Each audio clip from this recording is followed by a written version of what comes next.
Tony Busby targets black men, and I believe he's going to release a 30-second clip of a sex tape that tries to make me look guilty. Hey Tony, instead of releasing your edit, put the whole video out. I don't have it, or I would myself. But just wait for the Super Bowl.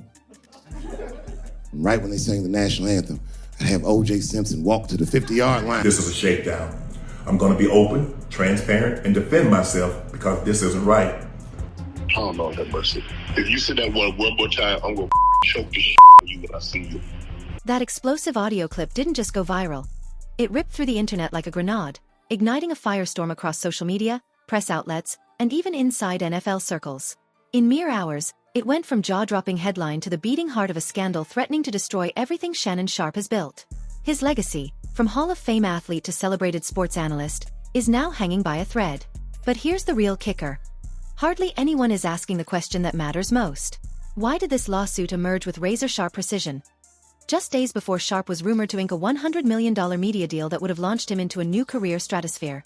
It's hard to chalk that up to coincidence. It feels more like a perfectly timed ambush. Then came a twist no one expected. Dave Chappelle, known for dropping truths wrapped in humor, slipped in a cryptic warning during a recent set. His message? This might not be about Shannon Sharpe at all. According to Chappelle, it's a shot across the bow, a threat meant for anyone bold enough to challenge Hollywood's polished facade. The timing, the players, the stakes, it all reeks of strategy. The deeper you look, the clearer it becomes. This isn't random. It may be a well-executed move from behind the scenes, meant to remind powerful voices to stay in line. So brace yourself. Because this isn't just a scandal. It's the opening play in a much darker game. And if the whispers coming from inside the industry hold any truth, we're not even close to the real story. What's unfolding might be less about guilt or innocence, and more about protecting an empire built on silence. Jane Doe's lawsuit doesn't read like a typical civil filing. It reads like a psychological thriller, filled with disturbing details that echo the darkest corners of true crime exposés. The accusations are nothing short of harrowing. The plaintiff alleges that Shannon Sharpe, 56 years old at the time, began targeting her when she was just a teenager, only 19. What allegedly began as charismatic attention from a powerful public figure quickly descended into a nightmare of manipulation, control, and abuse. According to her, the relationship devolved into a terrifying cycle of emotional domination and physical aggression. The complaint outlines how Sharpe allegedly filmed their private encounters without her knowledge or consent, violating not just her privacy, but her sense of autonomy and safety.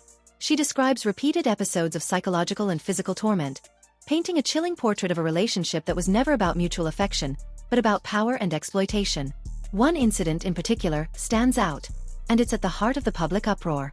In graphic and emotionally charged language, the lawsuit alleges that Sharpe forcibly restrained her during a sexual encounter, ignoring her pleas and tears. The trauma of that moment is reportedly captured in a now infamous audio recording that has gone viral, stirring outrage and disbelief across social media and mainstream outlets alike. In that clip, a man believed to be Sharpe is allegedly heard growling a line that has since become the haunting refrain of the entire case. "I don't think you have a choice in the matter." That single sentence, cold, controlling, and undeniably chilling, has become the symbolic linchpin of her claims, resonating with a public already on edge from years of celebrity abuse allegations. But Shannon Sharpe and his legal team haven't chosen silence. Instead, they've come out swinging with an aggressive counterattack, seeking not just to refute the allegations but to undermine the credibility of the accuser herself. In a bold legal maneuver, they revealed what they claim is her true identity: Gabriella Zuniga, a well-known OnlyFans model with a sizable online following and an established presence in adult content circles. Sharpe's attorneys insist that the interactions described in the lawsuit were not abusive, but part of a consensual and pre-negotiated role-play dynamic. According to their narrative, the acts now framed as violations were actually extensions of elaborate, scripted fantasies shared between two consenting adults. They argue that the emotional distress Zuniga now claims was fabricated after the fact, or at worst, a case of regret being weaponized in court. Yet, despite their insistence that this was nothing more than adult roleplay gone misunderstood, there's one undeniable crack in their defense, one that raises more questions than it answers. Sharpe's legal team has confirmed that he offered Zuniga a staggering $10 million to keep quiet. That revelation has become a critical turning point in the court of public opinion. Because if this was truly a consensual relationship, free of malice or misconduct, why the astronomical hush money? Why the rush to silence her? That multimillion-dollar offer has legal analysts scratching their heads and observers raising eyebrows. After all, innocent people don't typically offer life-changing sums of cash to make accusations disappear. The implication is clear. There may be truths hiding beneath the surface. Truth so explosive that even a $10 million payout seemed like a small price to avoid their exposure. And so, the narrative shifts. It's no longer just a question of whether Gabriela Zuniga consented to specific acts. It's about the deeper mechanisms of influence, control, and desperation. It's about how far someone in the public eye might go to bury their secrets and protect their empire. The stakes have shifted from private shame to public collapse. And with each new revelation, it becomes increasingly evident that this story is far from over. This is the moment where the story veers off the expected path and plunges straight into the surreal. Because what comes next isn't just bizarre, it's deeply unsettling. According to multiple insiders close to comedian Dave Chappelle, this wasn't some random blindside for Shannon Sharpe. It was a storm Chappelle reportedly saw coming months in advance. Behind closed doors in private industry circles and late-night conversations, Chappelle is said to have warned Sharpe with chilling clarity, "They'll come for you next." At the time, those words might have sounded like cryptic musings or a bit of Hollywood paranoia. After all, celebrities often pass along cautionary tales. But in light of what's unfolded, that quiet warning now reads like a prophecy. And not the kind you dismiss. Why would Chappelle issue such a warning? The answer might lie in the cultural powder keg that Sharpe's podcast, Club Shay Shay, had become.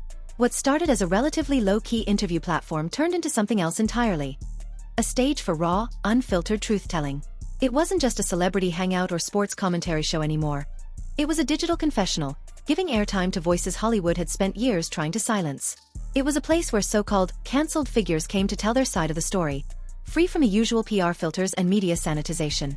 And no episode rattled the industry more than the one featuring Cat Williams. That appearance wasn't just controversial. It was explosive. Williams didn't just vent frustrations. He tore into the very fabric of Hollywood's inner workings. He accused powerful elites of backroom deals, predatory contracts, and whispered payoffs that kept problematic stars in line and whistleblowers in the shadows. Millions tuned in. Headlines exploded. Executives took notice, and not in a good way. Fast forward just a few weeks, and suddenly Sharpe's world shifts. As his podcast numbers surge and negotiations for a colossal $100 million media deal heat up, one that would elevate him to one of the most influential black voices in modern entertainment, the lawsuit hits like a wrecking ball. It wasn't a slow leak. It was a tidal wave. Graphic allegations, a chilling audio recording, and a media firestorm that devoured the headlines within hours. For Chappelle, who's weathered his own battles with media manipulation and industry retaliation, this wasn't just bad luck or poor timing. It felt coordinated. A setup. A takedown. His theory? This lawsuit may not be entirely about what Shannon Sharpe did or didn't do. It might be about what he represented. It could be a power play meant to send a very loud, very public message. That when black entertainers begin to wield too much influence, or worse, when they start exposing the dirty secrets of the industry, they become expendable. That no matter how far they rise, there's a ceiling, and above that ceiling are the gatekeepers ready to pull the plug. But here's where it gets complicated, and where the truth becomes a dangerous balancing act. Because while it's easy to see the outline of a larger agenda at play, that doesn't mean Sharpe is innocent. And acknowledging the possibility of sabotage doesn't erase the gravity of the allegations made against him. That's the uncomfortable gray area this whole situation lives in. Just because someone is the target of a possible takedown doesn't automatically mean they're a victim. It could be that both things are true, that powerful people wanted Sharpe silenced and that he crossed serious ethical, or even legal boundaries in his personal life. If Gabriela Zuniga's accusations hold even a sliver of truth, then Sharpe's rise to power wasn't just built on charisma and hustle. It was built with skeletons stacked behind closed doors. The real tragedy is that the public may never get full clarity. The legal process will unfold behind courtrooms and redacted filings, the media will continue to sensationalize both sides, and the truth, whatever it is, will be buried beneath millions in legal fees, reputational damage, and competing narratives. We're watching a high-stakes chess match play out in real time, but the board is foggy, the pieces are rigged, and the rules keep changing. One thing is certain, this isn't just a scandal. It's a referendum on fame, power, race, and the invisible forces that shape public perception. And when the dust settles, no matter who wins, everyone walks away stained. Allow me to introduce Tony Busby, a figure as notorious as he is polarizing. Known for his aggressive legal tactics and controversial high-profile cases, Busby has made quite a name for himself in the world of celebrity lawsuits. His list of targets? Some of the most influential names in entertainment. First, the hip-hop mogul Diddy, followed by rap legend Jay-Z, and now, sports icon Shannon Sharpe. With each new lawsuit, Busby's reputation grows, as does his knack for drawing attention to himself and his clients. Some call him a fearless legal warrior, a man who takes on the big names with gusto, while others slam him as a shakedown artist. A lawyer who knows how to manipulate the power of social movements like #MeToo to score massive financial settlements, secure media coverage, and elevate his own profile. His cases, drenched in scandal and salacious claims, often seem to arrive as headlines before they even make it to the courtroom. This is the kind of lawyer who thrives on spectacle, and in an industry where drama sells, Busby seems to be right at home. But beyond the headlines, there's something deeply unsettling about his methods. For instance, there's his ill-fated legal battle against Jay-Z, which ended in humiliation. Despite the high hopes and media frenzy surrounding the case, the lawsuit was thrown out of court. The judge ruled that there was a lack of evidence to back up the claims, and questioned the credibility of the plaintiff. In a perfect world, that loss should have been a significant blow to Busby's career, a major setback for his brand of aggressive litigation. Yet, in a move that raised more than a few eyebrows, Busby didn't retreat. Instead, he recalibrated and doubled down on his strategy, launching an even more audacious campaign, this time targeting Shannon Sharpe. And here's where things take an eerie turn. Busby's approach with Sharpe is disturbingly similar to the one he used against Jay-Z. Once again, we're seeing a mysterious plaintiff, explosive audio tapes, and a slew of damaging claims, all designed to dominate the headlines. Sharpe's legal team has already pushed back, accusing Busby of manipulating the leaked audio to fit a dangerous stereotype, painting Sharpe as a hypersexual, violent figure ripped straight from the pages of sensationalist media. They believe Busby's real goal is to whip the public into a frenzy, forcing Sharpe into a settlement before the case even goes to trial. It's not just about winning, it's about destroying Sharpe's reputation beyond repair, making sure that even if the case doesn't go to court, the damage to his image will be irreparable. But Busby isn't backing down. In a fiery press conference that further added fuel to the fire, he shot back with a biting question that hit like a ton of bricks. Why offer $10 million if you're clean? It's a question that, no matter how you look at it, sticks.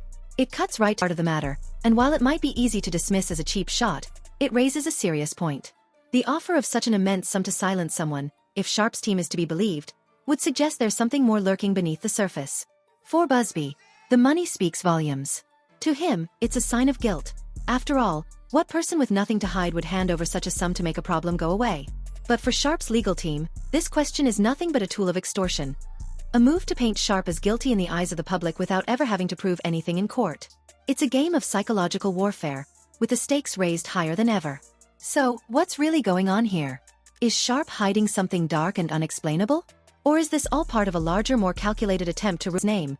An orchestrated public takedown disguised as a quest for justice, all set up for maximum media impact.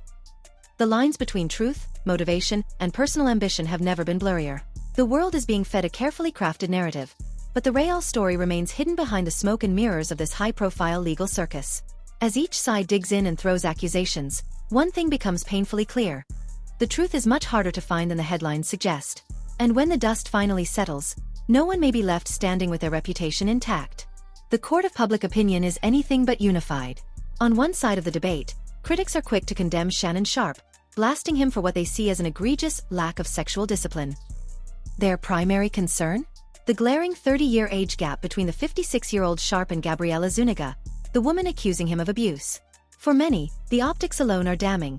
An older, powerful celebrity allegedly involved with a much younger woman from the world of online adult content. In today's hyper-aware, hypersensitive climate, such age differences don't merely raise eyebrows, they spark full-fledged outrage. Across social media, a wave of accusations has flooded the timelines, with many quick to label Sharpe as a predator, citing grooming and exploitation before any evidence has been presented in court. This rush to judgment, fueled by the intense public focus on age gaps and consent, has turned Sharpe into a lightning rod for debate about power dynamics, celebrity culture, and the fine line between consensual relationships and abuse. However, there's a significant faction that isn't so quick to hand down judgment. A growing number of fans, media figures, and even legal analysts are beginning to ask harder questions. Not just about the accusations against Sharpe, but about the curious timing of this entire situation. Why, they wonder, are these allegations surfacing right now, just as Sharpe was poised to make a career-defining leap? The timing is undeniably suspicious. Sharpe was reportedly on the brink of signing a staggering $100 million media deal, one that would have cemented him as one of the most influential black voices in entertainment. His podcast, Club Shay Shay, wasn't just a celebrity show. It had evolved into a powerful platform where Hollywood secrets were aired out, where whistleblowers, insiders, and critics of the entertainment elite could speak freely. A particularly explosive episode with Cat Williams sent shockwaves through the industry, with the comedian exposing Hollywood's darkest truths about bribery, crooked contracts, and a network of power brokers pulling the strings behind the scenes. That interview alone generated millions of views and set the internet on fire. For many, it's clear, Sharpe wasn't just a rising star.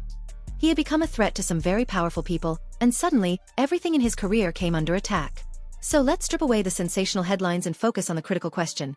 Is Shannon Sharpe truly guilty of these horrific accusations, or is he merely the latest target in a much older, far more insidious game? One in which powerful figures use public shaming, legal intimidation, and carefully timed scandals as weapons to silence those who challenge the status quo? If this sounds like a stretch, consider the pattern. Mariah Carey's reputation was shattered and her mental health called into question just days after signing a record-breaking $100 million contract. Martin Lawrence was institutionalized at the peak of his fame. Britney Spears, Kanye West, and even Dave Chappelle himself, every time they disrupted the system or shook the table, chaos seemed to follow them. The media turned against them, their personal lives were splashed across headlines, and their careers were derailed in spectacular fashion. Coincidence? Not according to Chappelle. The comedian has been vocal about how the industry doesn't just punish rebellion. It manufactures breakdowns, orchestrates public meltdowns, and weaponizes media narratives to ensure that no one steps too far out of line. Whether Sharpe is guilty or not, it's becoming increasingly clear that his rise, and his subsequent fall, might just be part of a much larger, more dangerous game. One where the truth is often buried under layers of manipulation, and where those who dare to question the system are swiftly brought back into line. Here's the hard pill to swallow. Shannon Sharpe could be both a predator and a pawn. If the allegations against him are true, he deserves to face accountability for his actions. But if this is, in fact, a calculated attack, if this is a hit job designed to take him down, then it's not just his career that's at risk. It exposes a much more disturbing reality. An entertainment industry so ruthless, so hell-bent on preserving its secrets, that it's willing to sacrifice its own stars just to keep them hidden.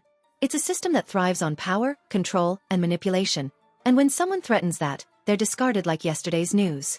The idea that a man's career could be dismantled not by the truth, but by a weaponized narrative pushed by forces that operate behind the scenes, this is a chilling reflection of how the industry really works. So what's the bottom line here? Is Shannon Sharpe truly the villain everyone's making him out to be, or is he simply the latest casualty in Hollywood's quiet, invisible war? A war fought with character assassination, legal and public scandals as its weapons?